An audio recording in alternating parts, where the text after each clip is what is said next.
It's just been announced by the Home Office that the number of migrants coming across the Channel on small boats and dinghies, illegal vessels by the way, has passed the 20,000 mark, a kind of landmark moment. I mean, the straight question is more and more are coming over. The reason they're sort of crowing a bit, saying, oh, it's 25% less than this time last year. This time last year, 25,000. Well, I'll tell you why.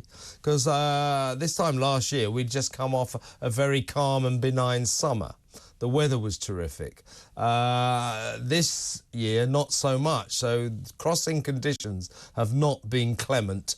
Therefore, I would suggest that's the reason for the slightly smaller number. But it's rising and rising. And the big months are August, September and October. So the worst is still to come. So basic question to you, James, what I'm asking, I'm going to read it out now. This is what I'm asking the audience. You can answer it yourself as well. Give us a call to answer this if you can. As this year's migrant crossings hit the 20,000 mark, why can't Sunak stop the boats? You first, James. He's not stopping the boats because the only thing he's emitting is hot air. He's not coming up with proper solutions. That's why it's not stopping them. This is one of his key pledges, and the problem's got worse. It's been going on for years, but the reason the numbers are getting higher, I mean, a sleight of hand with the figures, you're right to point that in terms of weather conditions. It's about like when the government go on about inflation, how they've curbed inflation. Inflation's still going up. That's the thing. Yeah. The numbers are still there. The numbers are still at record levels. Yeah. The basic announcement on that is inflation is less bad than we'd hoped. Yeah, but it's still going up. Yeah, I know. Yeah. It's ridiculous. You know, one thing I've learned over the years following politics, when the government says something, believe the opposite. And it's the same here.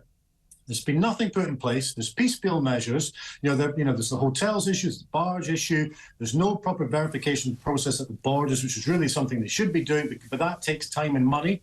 And so what's left? It's tough talk, but no real action. And the consequence of that is a lack of safety in the Channel, obviously, a lack of proper verification on the borders, lack of understanding of who's actually in the country, and also concern amongst thousands of people in various communities around the country because they feel that their government isn't on top of the issue. Yeah. And it's not just on immigration, it's on every major issue. Our government, because they've been asleep at the wheel, have allowed the problems to get worse. Yeah. You could use other examples. We can talk about crime. We can talk about, what's happening with our schools and the facilities, the NHS crisis that comes back every single winter.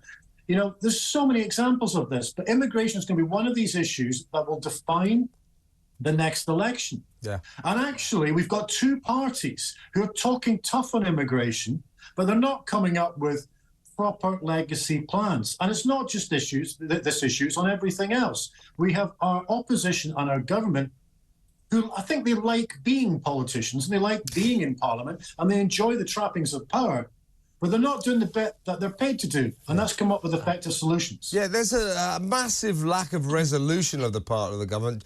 Just before I went on holiday 3 weeks ago or so, they were busy saying, look, get on the barge or you'll lose all your support from the government. We won't give you any money. We won't pay for your legal aid, etc., etc.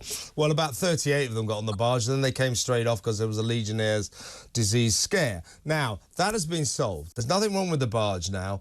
Suella Braverman a couple of days ago announced that, well, it's ready to roll. They can go back on. Well, make them go back on then. It's still standing there, this rusting, empty hulk, a symbol of this disintegrating Stop the Boats campaign by Rishi Sunak. It's an absolute joke.